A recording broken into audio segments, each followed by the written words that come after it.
Bienvenidos a Bonita Radio. Esto no es un cuento, esta es la verdad. En breves segundos, la periodista Carmen Enita Acevedo estará con ustedes. Bonita Radio está disponible en Facebook, Instagram, Twitter, Spotify, Google Podcast, YouTube, iVoox y iTunes. Agradecemos a nuestros auspiciadores: Buen Vecino Café en Bayamón, Arcoop, Cooperativa Abraham Rosa, Vega Coop, de tu lado siempre, Cooperativa Seno Gandía, Solidez y Futuro, Juana Díaz Coop, somos parte de ti. Nuestras transmisiones son viables también gracias al apoyo de ustedes. Pueden enviar sus donativos accediendo a bonitaradio.net. Allí podrán realizar su aportación a través de PayPal o tarjetas de crédito. También pueden realizar su donativo por ATH Móvil Negocios a la Fundación Periodismo 21. O pueden enviar un cheque o giro postal a PMB número 284, P.O. Box 194000, San Juan, Puerto Rico 00919-4000. Bonita Radio, esto no es un cuento, esta es la verdad. Con ustedes, la periodista Carmen Enita Acevedo, en directo desde el estudio Roberto el Indio Acevedo. Muy buenos días, Puerto Rico. Soy Carmen Enita Acevedo y estamos en Bonita Radio. En Noticias con Café, hoy es miércoles. Entiendo que 25 de mayo del 2022. Los temas hoy se van a dividir entre Puerto Rico y Estados Unidos por una razón evidente, y es la masacre, el tiroteo masivo que hubo ayer en una escuela de elemental de Uvalde, Texas. Queremos hablar un poco del control de armas en Estados Unidos, de la salud mental, sobre todo de esa conexión que hay gente que dice que no tiene nada que ver las armas con la salud mental del país. Vamos a hablar sobre eso, vamos a hablar de los contextos que se dieron y se dan tan recientes como en la administración de Barack Obama, cuando se intentó limitar la capacidad de esa ley de armas para incluso que todos los que fueran a comprar un arma de fuego tuvieran una verificación de su trasfondo, sobre todo desde la salud mental, para poder tener una licencia y portar un arma de fuego en Estados Unidos. Para que tengan una idea, en Texas está tan liberalizado el asunto del acceso a las armas que no hay que tener licencia y a los 18 años puedes portar un arma de fuego. Importante hablar sobre esto y sobre lo que ocurrió ayer, en el contexto también de la importante intervención que tuviera el líder deportivo de uno de los equipos de la NBA sobre este asunto del control de armas y lo que él definió como basta ya, en términos de la paciencia que ha tenido y la tolerancia que ha tenido el pueblo estadounidense con los tiroteos masivos en escuelas, supermercados, cines, etc.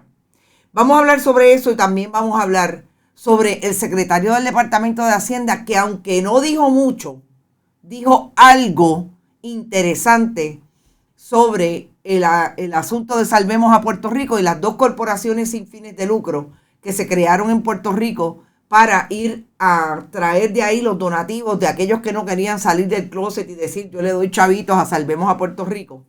Inyectarle a esa corporación un esquema que se determinó es ilegal y ahí está acusado su hacedor, Joy Fuentes Fernández, el mejor amigo del gobernador del 32%, Pedro Pierluisi. Y como tercer tema, tenemos definitivamente que entrar en un tema que fue exclusivo de Bonita Radio.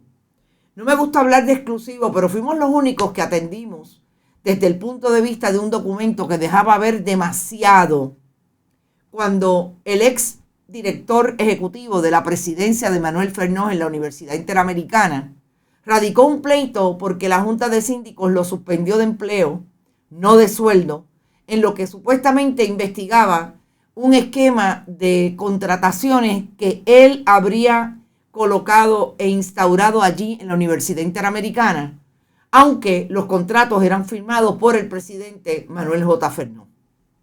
¿Por qué es importante decir que Hay que traer el contexto de lo que alegan unos y lo que alegan otros, pero sobre todo de la información que hemos recibido anónimamente. Y les tengo que decir que desde que escribí sobre esto, por allá por el 26 de abril, lo menos que he recibido son mensajes de 15, 20, 25 personas relacionados con lo que ellos entienden pasa en la Universidad Interamericana.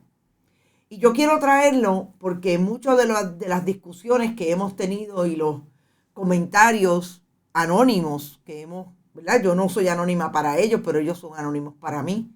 De las personas con quien he intercambiado información, ubican en ese problema de haber tenido una persona que fue quien dirigió los destinos de la universidad desde muchos aspectos.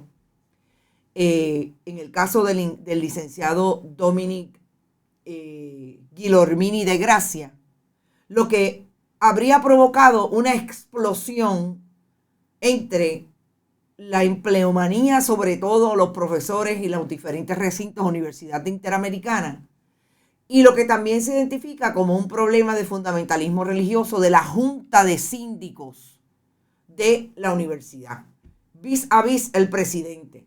Vamos a traer el contexto porque me parece que si no querían que se hablara de este asunto no podían radicar una demanda que es pública.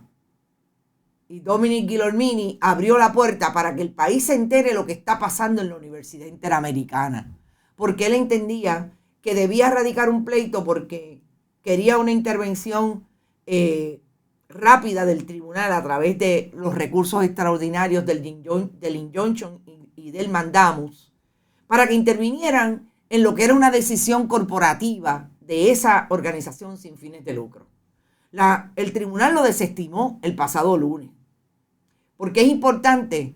Porque esto es lo que nos abre la puerta para que conozcamos cuál es la realidad y qué es lo que se discute al interior de la Universidad Interamericana, que de otra forma no nos pudimos haber enterado si no se radica esa demanda. Y obviamente con ese pleito viene la información que recibe Bonita Radio, incluso de quienes están allí metidos de la política partidista, que también pueden haber provocado el temblor de tierra que ayer provocó, valga la redundancia, la destitución de Manuel J. Fernó. Antes, como siempre, los saludos. Por ahí está la diáspora. Veo a Lilian Ferrer por ahí hay gente de New Jersey. Orlando Díaz también está por ahí. Un latino, Orlando Díaz, dice que recuerde que fue un latino y trans. Orlando Díaz, yo no sé si usted lo dice desde la homofobia. Si lo dice desde la homofobia, le adelanto, este no es el foro para venir a hablar de esa manera de quien hasta el momento no lo tengo identificado como trans y no voy a permitir mensajes homofóbicos, transfóbicos, lesbofóbicos en este programa. Desde ya se lo digo. Yanni Moreno, Fernó va a demandar, sí, eso dice el licenciado Fernó. Vamos a hablar de eso porque el licenciado se hizo público para el Nuevo Día. Yo quiero que ustedes sepan que ustedes lo saben porque ustedes han leído la historia que yo publiqué el pasado mes de abril, que yo llamé al presidente, hablé con su persona de relaciones públicas y me dijeron que el presidente no iba a hablar nada sobre el asunto. Ayer lo votaron y ya está disponible para el Nuevo Día, y esta mañana creo que lo escuché con un periodista de entretenimiento, un protagonista de los programas de entretenimiento de la radio tradicional. Ivette Grajales dice saludos. Mildred Lozada también está por ahí. Trujillo Alto en la casa, dice Mariel Rodríguez Caloca. Qué bueno que estás, Mariel. Alejandro Morales, saludos Alejandro en la casa desde Virginia. Saludos a ti. Gracias por estar por ahí y no te había visto. Bienvenido a Bonita Radio. Por ahí dije que está Rubén Morales, Rodrigo Otero Goico, San Patricio sin luz, bendito sea Dios, pobre Rodrigo. Llegó al país y ya no tiene luz. Buenos días, bonito, Enida Soto, que siempre está por ahí. Yo quiero empezar por el asunto de el tiroteo masivo que en efecto provocó hasta el momento la muerte de 18 niños y 2 adultos. Aparentemente este joven de 18 años, un egresado de esa escuela, que ahora estaba en un instituto de escuela superior en Uvalde, Texas, comete este tiroteo masivo, pero antes habría disparado contra su abuela en su casa, antes de salir de esa residencia, también en el condado de Uvalde, hacia la escuela, donde provocó estas 18 muertes.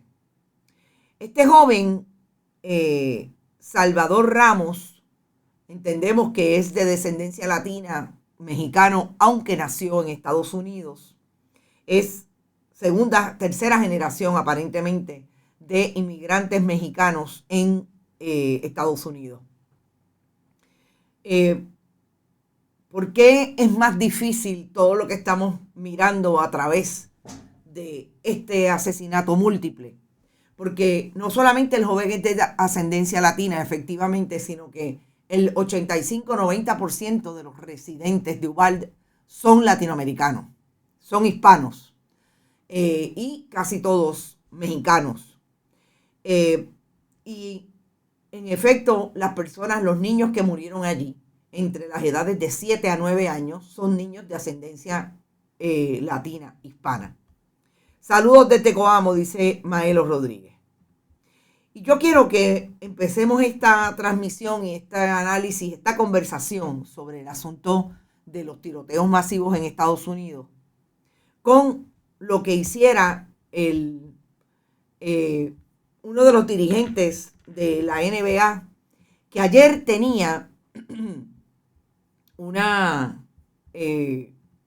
conferencia de prensa por razón del juego que iban a jugar ayer desde de la conferencia del oeste de la NBA.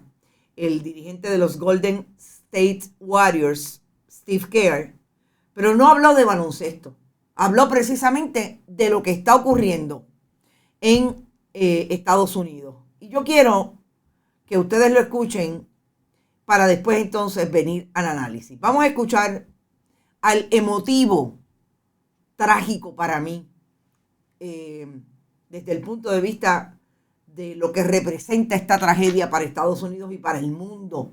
¿Dónde estamos? Estas palabras de Steve Kerr. I'm not going to talk about basketball. Nothing's happened with our team in the last 6 hours. We're going to start the same way tonight. Any basketball questions don't matter. Since we left shoot-around, 14 children were killed 400 miles from here, and a teacher. And in the last 10 days, we've had elderly black people killed in a supermarket in Buffalo. We've had Asian churchgoers killed in Southern California, and now we have children murdered at school. When are we going to do something? I'm tired. I'm so tired of getting up here and offering condolences to the devastated families that are out there. I'm so tired of I'm tired of the moments of silence. Enough. There's 50 senators right now who refuse to vote on H.R. 8, which is a background check rule that the House passed a couple of years ago. It's been sitting there for 2 years. And there's a reason they won't vote on it, to hold on to power. So I ask you, Mitch McConnell, I ask all of you senators who refuse to do anything about the violence and school shootings and supermarket shootings, I ask you, are you going to put your own desire for power ahead of the lives of our children and our elderly and our churchgoers? Because that's what it looks like. It's what we do every week. So I'm fed up. I've had enough. We're going to play the game tonight, but I want every person here, every person listening to this to think about your own child or grandchild or mother or father or sister, brother. How would you feel if this happened to you today? We can't get numb to this. We can't sit here and just read about it and go, well, let's have a moment of silence. Yeah, go Dubs, you know. Come on, Mavs, let's go. That's what we're going to do. We're going to go play a basketball game. And 50 senators in Washington are going to hold us hostage.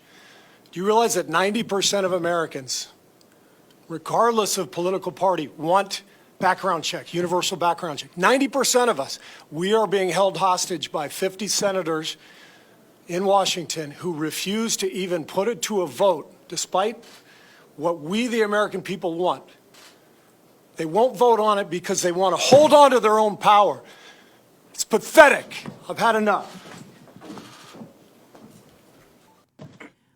Básicamente lo que está diciendo Steve Kerr, además de decir basta ya, es que hay liderato del Partido Republicano sobre todo, y menciona a Mitch McConnell, que está todo el tiempo cabildeando en contra de lo que sería una enmienda a la ley de armas para hacerla más restrictiva y que en efecto puedan haber investigaciones de las personas que están solicitando. Porque ahora mismo no solamente no hay background check, como le llaman ellos en inglés, es que en el estado de Texas, por ejemplo, desde los 18 años puedes portar un arma. Por eso este hombre, este joven, llevaba un arma de fuego. A saber cuál es su perfil, lo desconozco, todavía se ha dicho muy poco. En efecto, llevaba un arma de fuego, llegó a la escuela, antes aparentemente disparó contra su abuela, y llegó a la escuela y disparó a mansalva. Yo quiero empezar por un comentario totalmente atinado que hace Alba N. Toro, y que precisamente se lo planteé a Orlando Díaz, porque de ahí es que parte el prejuicio. Y de ahí es que parte los tiroteos en Estados Unidos, el 95% son cometidos por blancos. La supremacía blanca lo hizo la semana pasada y lo hace todas las semanas, todos los meses. Hay múltiples asesinatos masivos en Estados Unidos. Este, como otros, el del supermercado de la semana pasada, salen a la luz pública porque son, más que la noticia por donde se ubican, también por el número de víctimas. Pero todos los meses en Estados Unidos hay tiroteos masivos en los centros comerciales, en los cines, etcétera, etcétera. Cuando Orlando Díaz hizo el comentario de que en efecto era latino, Alba le contesta de alguna manera diciendo, ¿se fijan en la diferencia en el manejo de la información cuando el agresor es latino versus blanco? Y repudio totalmente su acción violenta, pero es cuando el agresor es blanco, no dicen su nombre ni por casualidad. Yo voy a diferir un poco, Alba, porque sí se dice el nombre, pero qué interesante que haya sido una persona latina como Orlando Díaz quien nos haya llamado la atención de dos cosas que son ahora mismo casi muerte para cualquier persona que las tenga en su identidad. Una persona trans y un latino. Esos son los prejuicios que se denotan cuando estas acciones ocurren y cómo los medios de comunicación y las personas que reciben la información lo manejan. No solamente la supremacía blanca y la ausencia de cohesión social, como comentaba algunos de ustedes, es lo que está presente en todo esto. Por el hecho de que este joven sea latino o de ascendencia latina, no necesariamente está posicionado desde su herencia hispana para cometer un asesinato múltiple como este. Es posible que precisamente esté desde el punto de que él quiere parecerse a los supremacistas blancos, porque eso se da en la psiquis de esta gente. Vive en un país que todo el tiempo le está recordando que él no es parte. Hay demasiadas lecturas en todo esto, pero yo quiero exclusivamente, porque no conozco mucho todavía del perfil de este joven, exclusivamente que nos vayamos al asunto de que discute de alguna manera Steve Kerr y que tiene que ver con hasta dónde va a llegar la tolerancia de los estadounidenses, de unos políticos, de un liderato político que no quiere enmendar la ley de armas porque tiene a una organización como la Asociación Nacional de Rifles todo el tiempo que puede cabildeando y poniéndole y mojándole las manos a los políticos y a los congresistas para que no se limite eso, porque ese es su dinero, porque esa es su capacidad de seguir siendo supremacistas blancos. Porque ellos les venden cada vez más a más personas en Estados Unidos armas, y eso es lo que demuestra el poder de la Asociación Nacional de Rifles. Además de el perfil idiosincrático que tiene aquel que piensa que porque tener un arma de fuego va a defender a su familia. Qué alejada está esa Constitución de los derechos civiles y de los derechos humanos. Pero después dicen que ese es el país a emular, que esa es la democracia a emular. Moraima Rivera dice, saludos desde Las Palgueras. Saludos, Moraima. Cintia Rosario, qué horror. Esas tragedias se están cometiendo casi semanalmente. Ustedes saben lo que es que este hombre hace alusión a lo que representa para cada estadounidense o cada persona que reside en ese país llevar sus hijos a la escuela, estar pendiente de su trabajo, que no haya habido un tiroteo masivo donde su madre, su padre, su tío, su hermano, su hija, su hijo, su nieto, su nieta, sea parte de las víctimas de ese crimen y tiroteo masivo. Ustedes saben lo que es vivir así en un país que porque usted sea negro, porque usted sea indio, porque usted sea trans, no pueda vivir en libertad y tranquilidad porque hay una amenaza por el perfil identitario que usted tiene. Realmente a mí me parece que las palabras de Kerr son el resumen de lo que piensa esa nación en muchos sectores. Y todavía hay gente que dice que no hay ninguna relación entre las armas y el problema de la salud mental. Pero si no hay relación, ¿cómo es que están disponibles para un país que está eminentemente enfermo? Evidentemente enfermo.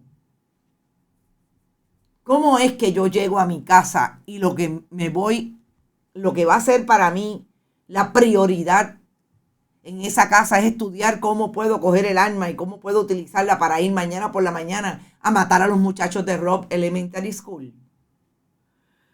¡Wow! Realmente alguien que me diga cómo es posible que no hay relación entre la liberalización de ese país desde sus leyes y su constitución con relación al uso y portación de armas de fuego y lo que está ocurriendo con los tiroteos masivos.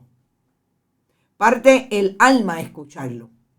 Sí, en efecto, parte el alma. Y ojalá esto sea un despertar. Recuerden que no tan lejos, para la administración de Barack Obama, hubo un intento y 5 legisladores congresistas se opusieron. 5. Y la respuesta de la Asociación Nacional de Rifles fue: vamos a armar a las escuelas para que le contesten a los muchachos malos que vienen a matarlo. Realmente ese país está así de una guerra civil. Y no es de ahora. Dijo la pura verdad, dice Chris Quinn. Nivia Rodríguez López dice, qué palabras. A los niñitos de CT los mataron y con la frialdad que algunos dudaron que eso realmente pasó. Es terrible. Exacto. Buen día, Naranjito. Al Naranjito en la casa. Gracias muchas por estar por ahí, Amy López. Las armas y Cristo están en el mismo nivel para los norteamericanos. Eso que estás diciendo es así también, Oscar Ramos. Es inaceptable, dice Lucy Micheo. Rey Colón, repito, hasta que no le toque a uno de esos congresistas no pasará nada. La NRA es poderosa. Así es, Rey. Derecho a poseer armas, Silvia Calzada, imagínate. El peligro es la normalización de estos delitos. El que tiroteó el supermercado dijo que admiraba a Rittenhouse. Bueno, imagínate tú. Silvia Calzada, pero no todas las personas están capacitadas para ejercerlo con responsabilidad. Ese es el problema y no hay background checks. Ustedes saben lo que es que este joven cumplió 18 años, fue a Walmart y compró un arma de fuego. Pierluisi quiere que emulemos ese país, dice Nilda Cruz. Oh, claro. La masacre de Columbine en el 99, Rafael Buck, 22 años más tarde. Pronto habrá terroristas que para esta fecha ni habían nacido. Ese tipo de ataque terrorista por demás es parte de la cultura de ese país hace rato. Por eso, repito, ¿cómo es posible que estemos hablando de más liberalización del arma de fuego? Porque el problema no son las armas, es la salud mental. Los fabricantes de armas donan a las campañas políticas. Cintia, millones de dólares. Ahí está la NRA. Por eso es que yo insisto, es parte de la información que tenemos que empezar a mover en un país donde ser puertorriqueño, ser asiático, ser de la comunidad trans, de la comunidad LGBTIQ, está cada vez más prohibido desde el punto de la visibilidad porque la gente teme por su vida. ¿Realmente esa es la democracia más importante del mundo? Alguien que me lo explique. Alguien que me diga cómo es que ese país debemos emularlo desde el punto de vista social y político. Yo creo que ese era el primer tema que debíamos traer. El corazón nuestro definitivamente con las familias y con los sobrevivientes de esa masacre. Un maestro, 18 estudiantes, 2 maestras aparentemente, una maestra que llevaba 23 años en la escuela y otra que tenía 17 años y había empezado este semestre a dar clases en la escuela. Es mucho lo que tenemos que seguir aprendiendo. Por lo menos esa era asistente de maestra. En este país no habrá una guerra civil, pero sí hay un odio civil como resultado del racismo principalmente. Las guerras civiles no necesariamente se traducen en que alguien las coloca en el mapa político civil. La guerra civil es en efecto que la gente vaya por la carretera y le tira el carro encima a un negro porque es negro. Porque la lucha de clases y la lucha racial se ha convertido en un asunto violento. Por eso en ese sentido hablamos de guerra civil. No la tiene que proclamar nadie. No tienen que estar armas verdes aquí, armas rojas acá. Tiene que haber lo que hay en este momento en Estados Unidos, que la gente teme en salir por la noche si es negro, porque lo va a parar un policía que lo puede tirar al piso y matarlo en el cumplimiento del deber. Eso es lo que está pasando en Estados Unidos. Desde Puerto Rico u otro país vamos de vacaciones, lo vemos tan lindo, todo en orden, pero cuando vives te das cuenta que es peor que nuestro país, dice Norma Cosme. Cuando les toque a algún hijo o familia cercana de algún ejecutivo de la NRA, vamos a ver. Dice Rosa Banch desde el oeste borincano, saludos. Ojo, tenemos que vigilar los juegos de nuestros niños, los están preparando para ser mercenarios, Maritza Claudio. Ni hablemos de eso porque ese es otro cuento, esa es otra historia importantísima. Pero a esta hora, a las 8:27 de la mañana, yo quiero ir definitivamente al segundo tema que nos ocupa, que tiene que ver con el secretario del Departamento de Hacienda, Francisco Párez Alicea. Y eso que no dice, desde que el pasado 5 de mayo, Jesús Joseph Fuente Fernández se hizo culpable por haber ideado el famoso esquema de llenar las arcas de Salvemos a Puerto Rico con 2 corporaciones sin fines de lucro, Foundation for Progress y Fundación Pro Igualdad. Las dos de nuevo cuño, desde personas del Partido Nuevo Progresista y los creyentes en la estadidad, que donaron, esos donantes llenaron esas arcas para de ahí sacarlos como donativos de esas fundaciones a Salvemos a Puerto Rico. Y ahí se constituyó el famoso esquema ilegal que prohíbe que en efecto organizaciones que están siendo financiadas por personas individuales llenen las arcas de un PAC, de un super PAC, en este caso radicado por Fuente Fernández en Arlington, Virginia, para esconder que son estos donantes los que le dan dinero a ese super PAC. Todos sabemos dónde está el super PAC desde el punto de vista de que lo que ahora las autoridades federales continúan investigando es precisamente si hubo coordinación entre Salvemos a Puerto Rico y la campaña del gobernador del 32%, Pedro Pierluisi, dirigida por su hermana Caridad Pierluisi y financiada desde el punto de vista de ser el principal recaudador de fondos de esa campaña en ese comité de finanzas por el esposo de esta y cuñado del gobernador, Andrés Guillemar Noble. Ustedes saben que habíamos dicho que el secretario del Departamento de Justicia de Hacienda no había dicho nada. Tanto que le gusta modelar las tenis y salir, que dicen que quiere correr para una posición en el Senado. Y salir públicamente a decir que él es el macaracachimba el que pone el dinero en la mano de la gente en el tiempo de erradicación de planilla. El que más hace con el Departamento de Justicia para detener la evasión contributiva, aunque nunca se sepa en qué quedan los casos, etc. No había dicho nada sobre este asunto. ¿Y por qué era importante? Porque las fundaciones Y ahora vamos a hablar de la génesis de las fundaciones. Las fundaciones se crean como sin fines de lucro y se supone que para ser como tal, usted tenga que tener un estatus y un relevo del Departamento de Hacienda reconociéndola como tal para poder radicar planillas y acogerse a la exención contributiva que debe suponer una fundación sin fines de lucro desde el punto de vista del estatus del Departamento de Hacienda en Puerto Rico. Las dos corporaciones, y ahí están los documentos, Foundation for Progress y la Fundación Pro Igualdad, fueron radicadas en el Departamento de Estado, registradas en el Departamento de Estado el mismo día, el 20 de junio, el 10 de junio del 2020.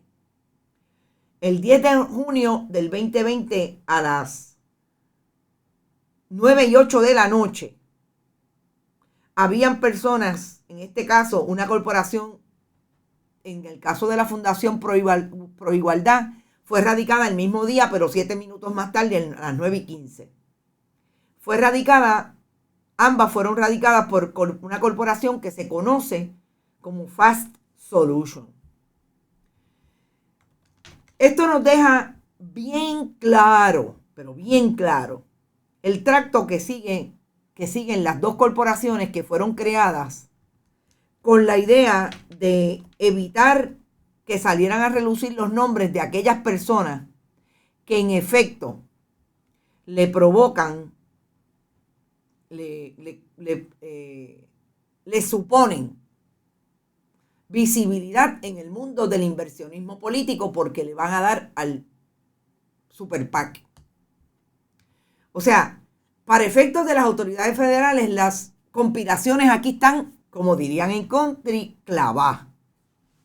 Ahora bien, y vamos a dejar, yo les voy a mencionar, por ejemplo, y voy a ver si le puedo enviar esto a Verónica para que inmediatamente lo pueda colocar y ustedes lo puedan ver, porque voy a hablar un poco más de esto, porque me parece que lo nuevo que yo traigo a esta participación de los colegas periodistas José Delgado y Joana Isabel González trayendo las palabras del secretario, es precisamente la coordinación y conspiración que hay aquí, y que lo que hay que establecer, y ahora está tratando de establecer en términos de proseguir su investigación las autoridades federales, es que pito toca la gente de Fast Solution, que fueron los que radicaron y registraron estas dos corporaciones que iban a idear este esquema ilegal. Armando Olivero Ortiz y María de Lourdes Paralitichi Morales. ¿Por qué es importante? Porque estas son la gente que pueden establecer, en efecto, nosotros hablamos con fulano en Puerto Rico y hablamos con fulano en Arlington, y así fue que se dieron. Y fíjense que aquí hay un abogado, Frank Torres Viada, que es el abogado de estas dos corporaciones, pero es el abogado de Fast Solution, porque Fast Solution como corporación, quien radica el elemento jurídico con personalidad jurídica que radica Foundation for Progress y Fundación Pro Igualdad. Esto es definitivamente ese juego de ajedrez que usted mira, que ahora veremos en su momento cómo lo va a traer y lo va a traducir la investigación criminal que mantienen las autoridades federales. Nicolás Cannon en Nueva York, en Estados Unidos, en Washington, Integridad Pública, y Seth Erb como fiscal en Puerto Rico. Cuando una ve las dos corporaciones, la pregunta legítima de los colegas periodistas fue: secretario, ¿y esa gente tienen estatus de corporación sin fines de lucro en el Departamento de Hacienda?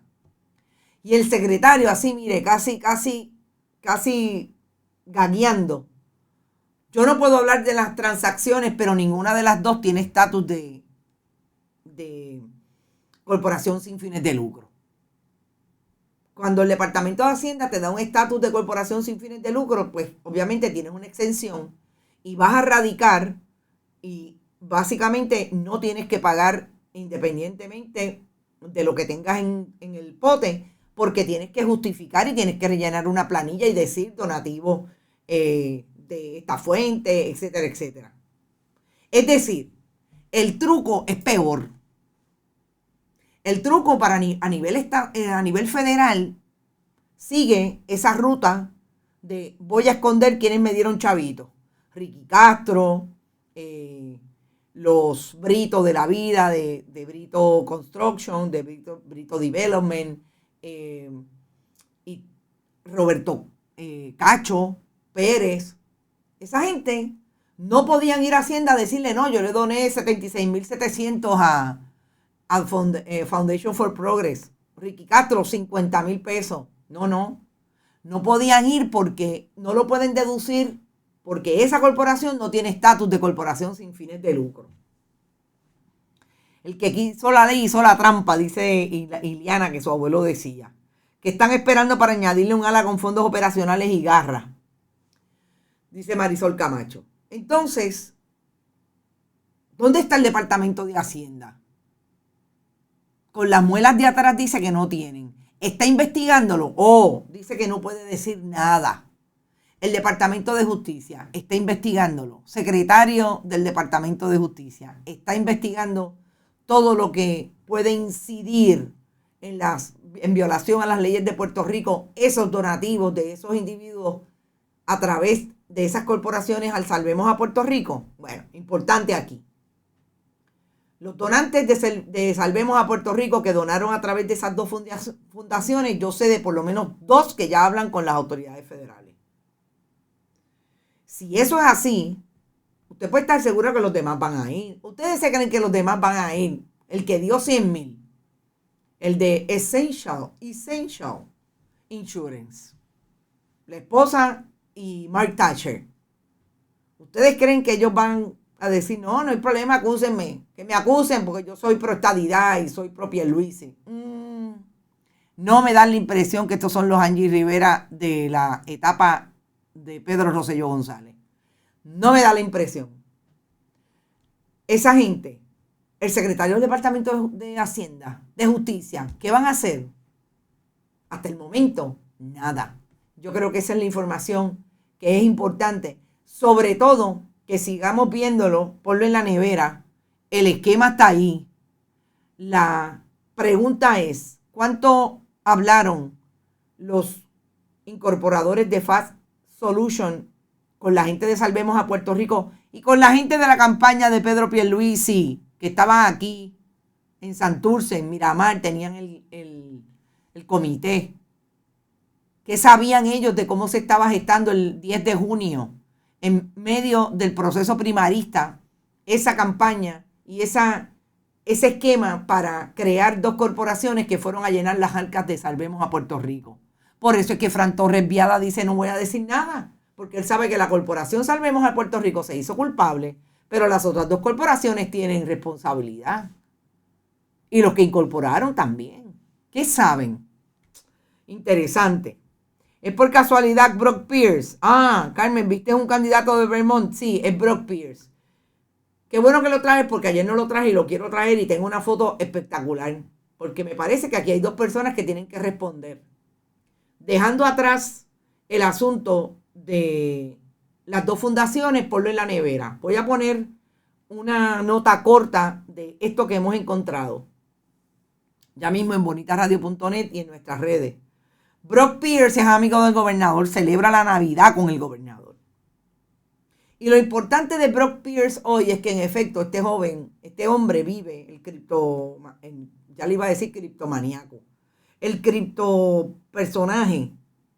Este hombre vive en Vermont y recibe exención contributiva de las leyes 2022, antes leyes 2022, ahora ley 60, aquí en Puerto Rico. Y vive en Vermont. ¿Y por qué vive en Vermont? Porque allá está corriendo para un escaño congresional por el Partido Republicano. ¿Y dónde está Manuel Sidre, el secretario de Desarrollo Económico? Manuel Sidre dijo que él no estaba investigando eso. No. ¿Alguien me explica? ¿Quién me puede dar la respuesta de a qué vino Manuel Sidre al gobierno de Puerto Rico? ¿A qué vino Manuel Sidre a instalarse en la política partidista cuando corrió independiente en el 2016 y después nos encontramos con que en el 2017 tajureaba con Julia Keller en el Departamento de Educación? Alguien me puede explicar, pero las imágenes lo dicen todo. Brock Pierce, amigo del gobernador, no está siendo investigado porque recibe exención contributiva en Puerto Rico y vive en Vermont. Dice Galagarto Sapo haciendo pan. Y mientras compra propiedades con cero tributación. Exactamente. María Cruz. Bueno, la Junta de Control Fiscal lo que le falta es usar uniforme militar para volver al 98. En efecto, es un régimen bien parecido al que instaló el Estados Unidos como imperio cuando invadió a Puerto Rico. Vienen desde lejos a morder la chequera del pueblo, dice Cintia Rosario. ¿Las leyes 60 no son fiscalizadas? Pues claro que no. Si el que las tiene que fiscalizar es el cabro que pusieron a velar las lechugas, Manuel Sidre, como secretario del Departamento de Desarrollo Económico. Salvemos al pueblo de esas ratas, dice Héctor Rivera Feliciano. Aimí López, exacto. Manuel es un buen PNP que vino a hacer dinero y a dejar a sus hijos en el gobierno, dice Ileana Díaz. ¿Habrá rendido los informes anuales que le requiere la ley? Va. Porque el que vela eso, el que se supone que le dé cumplimiento a eso, es Manuel Sidre. Y Manuel Sidre dijo que no lo estaba investigando. Es un buchipluma nomás, dice Gilberto Perea. Ojalá fuera buchipluma nomás. Yo creo que conocimiento con causa, con capacidad de conspirar y de establecer claramente lo que quiere, vino al gobierno de Puerto Rico y ahí lo tienen. Y entonces, de ahí definitivamente, fíjense que siempre digo que los análisis cruzados son los análisis que me gustan hacer porque nosotros no podemos desviar ni desvincular la atención de lo que está ocurriendo en Puerto Rico entre un tema y otro. Y es que hay un parecido potente, hay un parecido terrible entre lo que está ocurriendo, o por lo menos se denuncia, que ocurre en una institución sin fines de lucro que se ha convertido en la segunda universidad más importante de Puerto Rico después de la Universidad del Estado. La Universidad Interamericana, a partir de la presidencia o la participación de Manuel Fernós López Cepero en la administración de esa universidad, no hay duda de que se ha convertido en una universidad potente en muchas áreas. Una junta de síndicos, no olvidemos que la universidad es una universidad de corte religioso, por lo menos desde las iglesias históricas discípulos de Cristo, en esa génesis, ¿verdad? En su origen. Y esa junta de síndicos definitivamente está llena de pastores y pastoras y personas de ese mundo religioso. Cuando eso ocurre, Manuel Fernós llega primero como profesor de la Escuela de Derecho, más tarde fue rector del recinto más importante en aquel momento, el recinto Metro, todavía sigue siendo un pilar dentro de la estructura de la universidad. Esa universidad son metodistas, perdón, Marcos Pérez me corrige y tienes razón, no son discípulos de Cristo, son metodistas. Pero allí hay de todo, en la Junta. Cuando eso ocurre, Manuel Fernós definitivamente dirige la universidad a un crecimiento exponencial. Yo quiero que ustedes sepan que la Universidad Interamericana llegó a tener 43,000 estudiantes como plantilla. Y no hay duda de que desarrolló programas, desde los programas de justicia criminal, los programas definitivamente que también eran un pilar, pero lo hizo crecer la Escuela de Derecho, diferentes programas en ese recinto Metro, pero también el crecimiento de la universidad, al punto de que hay universidad y recintos en Barranquitas, en el centro de la isla, en el oeste, en el este, en Fajardo, etc. Así que no hay duda, su origen es presbiteriano, dice Edgar García Coto. Ahora me confundí, yo iba a decir presbiteriano, pero vamos, el origen es de una iglesia histórica y les prometo que voy a buscar la información para traerla por la tarde específicamente, pero sé que en su junta hay presbiterianos, hay discípulos de Cristo, etc. Pero es un origen de una iglesia histórica protestantes.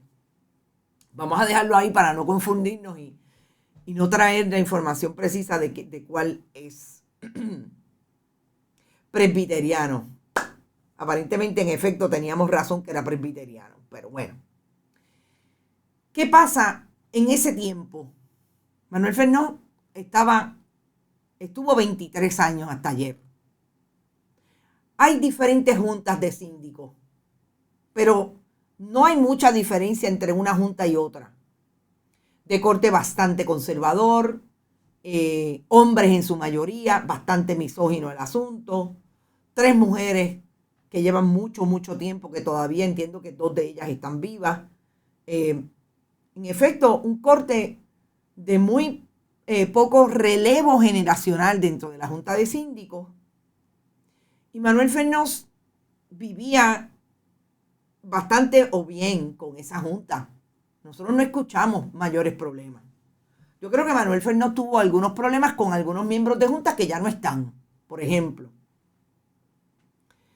cuando pasa el tiempo, nosotros sí vemos una universidad interamericana donde parecería haber unos fogones prendidos, pero que se apagaban bastante rápido. Y yo les voy a decir cuál es mi experiencia desde que hace 3 semanas tengo información de lo que ocurre en la Universidad Interamericana por voz de esa demanda que incoan 2 abogados, entre ellos uno, Zagardía, el hijo de Zagardía, el que fue secretario del Departamento de Justicia. La escuela CEDIM también es un pilar. Nina Torres Vidal nos aclara y es cierto. O sea, hubo un crecimiento. Ahí está, ese crecimiento, y aparentemente convivían la Junta de Síndicos con lo que traía Manuel J. Fernández a esa administración. Cuando hace 3 semanas yo recibí esa demanda, o por lo menos alguien me alertó, oye, radicaron una demanda contra la Junta de Síndicos y la presidencia de la Universidad Interamericana. Yo vi un documento que trataba de profundizar sin hacerlo, de que la Junta de Síndicos tenía una pelea con lo que había establecido Manuel J. Fernández con Dominic Guilormini de Gracia, que es una persona que viene del Partido Popular. Es un joven que trabajó con Eduardo Batia, con Aníbal Acevedo Vilá, con los cuadros del liderato político del Partido Popular. Y lo llevan de director ejecutivo de la presidencia. Este joven, en menos de 10 años, ese es el término que trabajó allí hasta que lo suspendieron de empleo no así de sueldo por parte de la Junta de Síndicos, carta que tuvo que firmar Manuel J. Fernández y que él dice ahora que en efecto es una patraña y que es una barbaridad, porque eso es una calumnia para llegar a él. Lo que le imputan, que no se sabe todavía que le imputan, porque lo único que hizo la Junta fue, lo voy a despedir, lo voy a suspender de empleo, aunque no de sueldo, en lo que hago una auditoría sobre unas contrataciones. Esa demanda deja caer algo que para mí es la suspicacia que me coloca en posición de investigar lo que está pasando en la Interamericana. No porque yo no tenga alguna información, porque lo más interesante de esto es que así como pasa en la Universidad de Puerto Rico, parece que los profesores son tan lentos denunciando que lo que está pasando hace 20 años ahora es que vienen a establecer que está pasando hace 20 años y que ellos hace 17 no tienen un aumento de salario.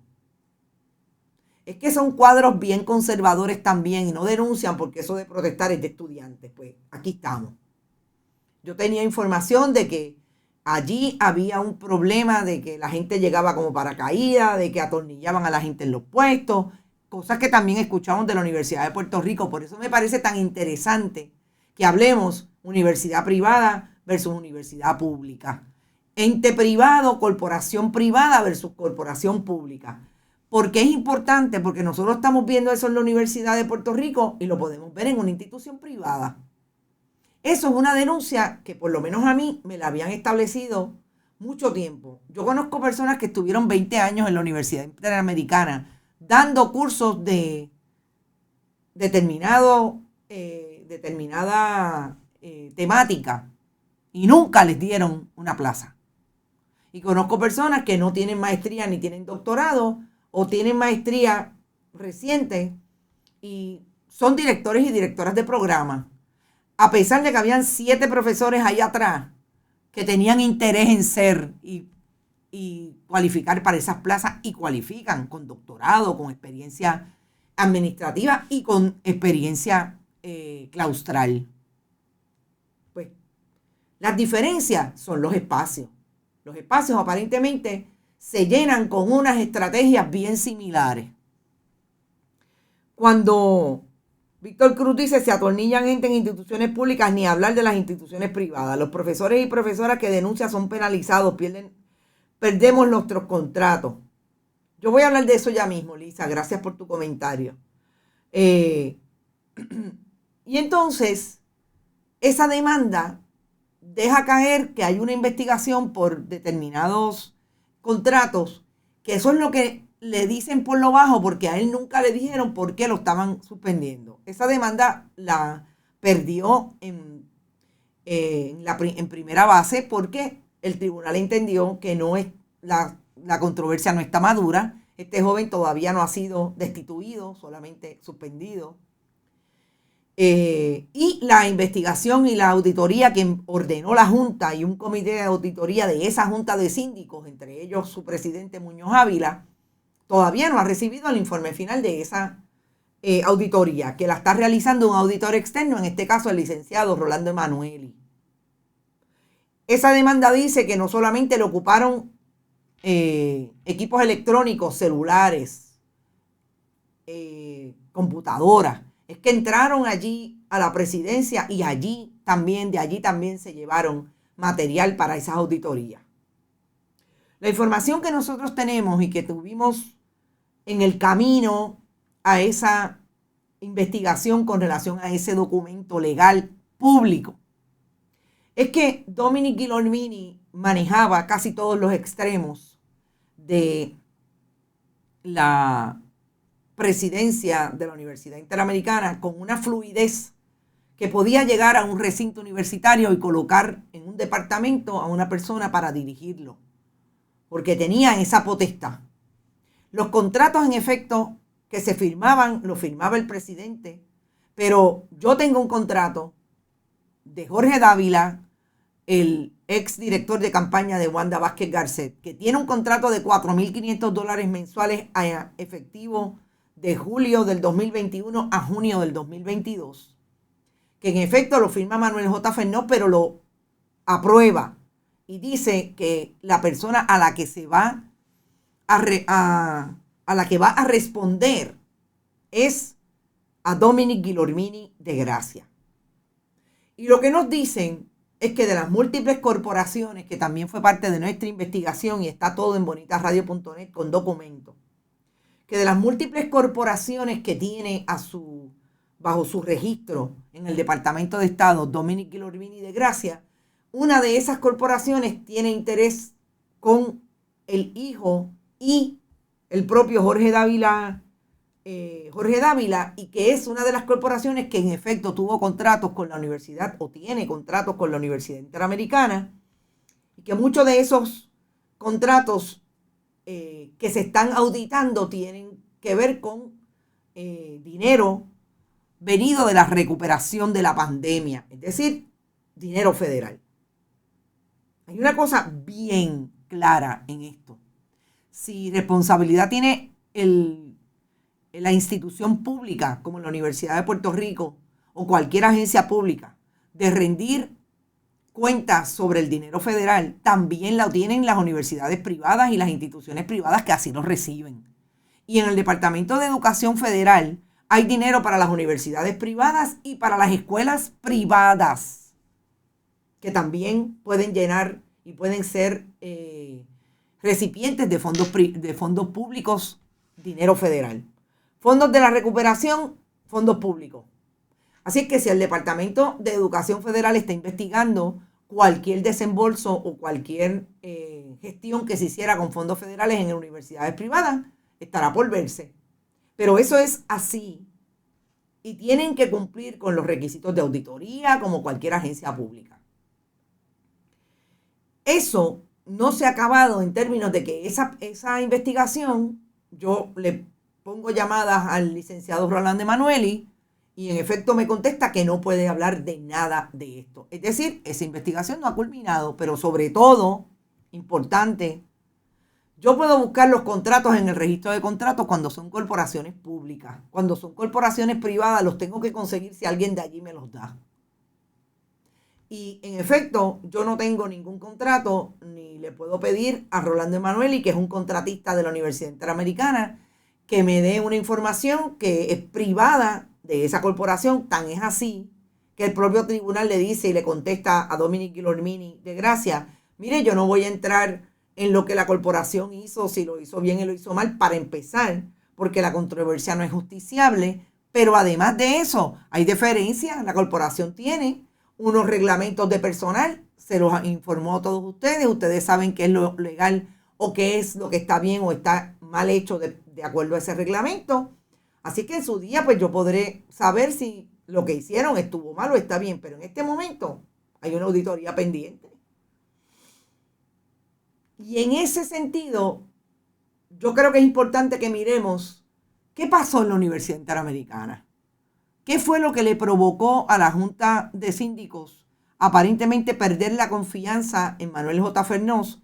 Él dice que él iba a denunciar, pero no lo ha hecho, irregularidades, él no puede decir corrupción, irregularidades en el manejo de contratos.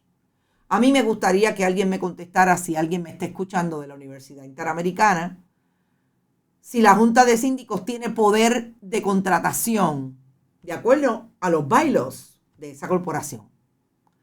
¿Cuáles serían las irregularidades? Dice también Manuel J. Fernós, cuando habla con la prensa tradicional, que él entiende que puede haber elementos políticos. ¿Cuál elemento político? ¿El montón de populares que trabaja en la Universidad Interamericana o el montón de PNP que trabajan en la Universidad Interamericana? La contratación de Wanda Vázquez Garcet, yo tengo entendido que quien llevó a Wanda Vázquez Garcet allí, porque ya tenía contratos con la Universidad Interamericana, fue Jorge Dávila, y Wanda Vázquez Garcet compitió para una plaza y le dieron la plaza a ella versus otra persona del Partido Nuevo Progresista, que también estaba en el área de la comisión electoral. Todo esto para nosotros cuestionarnos entonces, ¿de qué estamos hablando cuando hablamos de corrupción pública? ¿De qué estamos hablando cuando hablamos de partidos políticos? Está la empresa privada también empañada, pintada de colores políticos que le hayan podido hacer daño a una institución que definitivamente creció en 23 años con Manuel J. Fernós. Yo quisiera que la discusión y la conversación empezara a traer lo que es una posibilidad y lo que por lo menos cuando usted lo trae, unos te hablan de que Dominic Guilormini de Gracia tenía un poder brutal, tanto que sacaba gente, tanto que llevó a su esposa a trabajar, la nieta de Tito Colorado, en la Universidad Interamericana y hacían trabajo juntos, porque ella era o es la persona encargada de la visión internacionalista de la universidad y estaba haciendo acuerdos con diferentes esfuerzos fuera de Puerto Rico. O los que hablan de que la Junta de Síndicos son una partida de homofóbicos y misóginos y fundamentalistas religiosos que lo que quieren es traer el asunto fundamentalista y chocó en ese sentido con Manuel J. Fernós y Dominic Guilormini de Gracia. Todo eso sigue siendo importante en la discusión. Dice Nildy Rivera que Ana G. Méndez es una guarida del PNP. Solamente con que tienen allí o tuvieron a Ricardo Rosselló Nevares durante el periodo de elecciones antes de ser, en efecto, cuando ya era candidato y antes de ser electo en el 2016. Dice Ángel Gabriel, pregúntame a mí que trabajé 14 años en esa guarida. Wow, sobre Ana G. Méndez. El que no quiere entender que todas las agencias y universidades de Puerto Rico son manejados por los partidos políticos del partido Nuevo Progresista y PPD. Hasta en Fort Buchanan hay influencias de afuera. Imagínate, Cintia Rosario. Y yo los tengo que dejar, son las 9 de la mañana. Yo creo que el tema es importante, el tema es interesante y hay que seguir debatiéndolo. Me parece que se va a discutir públicamente. Manuel J. Fernández ha dicho que va a demandar a la universidad, que ya tiene a Federico Hernández Denton y al licenciado... lo leí, se me acaba de olvidar. A otro licenciado a quien conozco... tengo el rostro aquí y se me acaba de olvidar, para que le lleve ese pleito, porque él definitivamente lo votaron porque no aceptó que renunciar, porque el presidente le dijo que no había causa, que él no podía decirle cuál era la causa para el despido. En el Turabo hay un edificio que se llama Pedro Rosselló, sí, lo sé, Cintia Rosario. Toda universidad seguida de toda institución pública y privada tiene refugios para corruptos de todos los colores. De la Inten salen muchos para COI. ¡Wow, Josué de Vieques! ¡Qué fuerte! Harold Vicente, gracias José Ariel Nazario. Qué bueno tener mis amigos que siempre están pendientes. Harold Vicente y Federico Hernández Denton, el ex presidente del Tribunal Supremo, le va a llevar el pleito. Habrá que verlo, habrá que ir a las vistas porque está interesante. Nosotros nos fuimos, recuerden. Vayan a bonitasradio.net, allí están todas nuestras historias. Habremos de colocar otras que queremos colocar hoy, sobre todo de este asunto y del asunto de las fundaciones y Salvemos a Puerto Rico. No se olviden que estamos siempre apoyados por Buen Vecino Café, la cooperativa Abraham Rosa, Manuel Seno Gandía y la cooperativa de Juana Díaz, Vega Alta Coop. Y definitivamente, importante, vayan a bonitasradio.net, allí pueden donar y programar sus donativos a través de PayPal, tarjetas de crédito, y pueden igualmente enviar su donativo a través de ATH Móvil en su teléfono, en la aplicación Fundación Periodismo 21. Nos vemos a las 5 en ¿Qué Palo es Noticia? Vamos a ver qué depura y qué pasa durante el día para seguir informando y trayendo análisis desde el periodismo. Hasta entonces.